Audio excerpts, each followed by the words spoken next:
Nous sommes ici dans le parc Pendjari. Les animaux sont à l'état sauvage, naturel.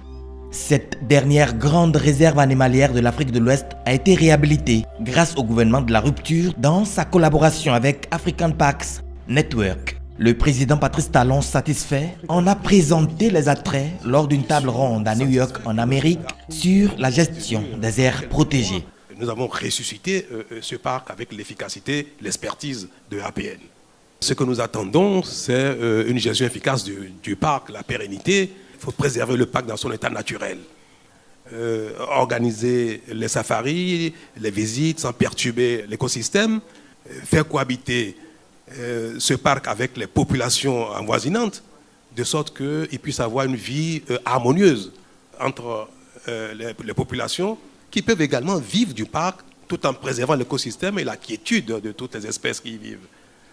C'est un savoir-faire que nous avons trouvé auprès donc, de APN et David qui a pris ce projet en charge l'exécute merveilleusement, d'autant qu'on a constaté très vite que la vie a repris, que les endroits où on ne voyait plus les éléphants, les lions, les guépards venir du tout, au bout de 7-8 mois, on les voit réapparaître, épanouis, avec des petits, en bonne santé. C'est extraordinaire.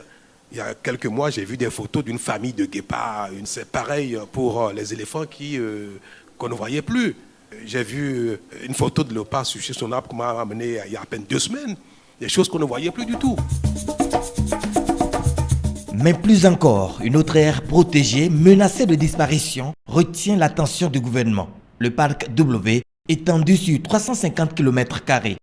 Pour positionner cette aire comme une destination touristique de référence dans l'Afrique de l'Ouest, le gouvernement a initié un projet plan d'intervention prioritaire sur sa réhabilitation et son développement. D'un coût global de près de 2,4 milliards de francs CFA, la Fondation des savanes ouest-africaines, FSOA, est en cofinancement avec le Bénin, qui débloque près de 348 millions de francs CFA.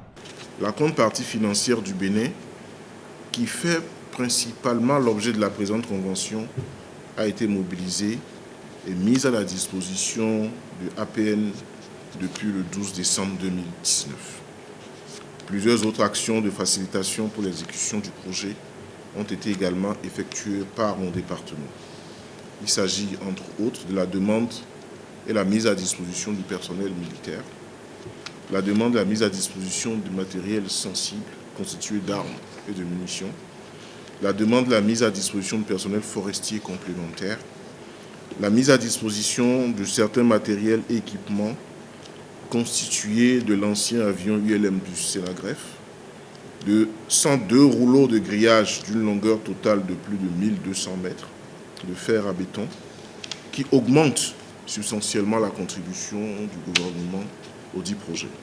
Ce plan d'intervention prioritaire est initié pour une durée d'1 an et a débuté en octobre 2019. Il va permettre à terme d'améliorer les performances du complexe en matière de surveillance, de mettre en place la brigade spéciale et de préparer et de faciliter la mise en œuvre de la délégation de gestion.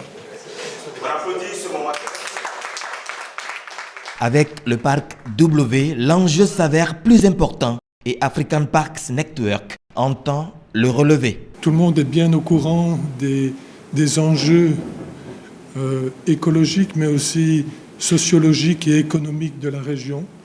Et je pense que c'est un challenge pour African Parks.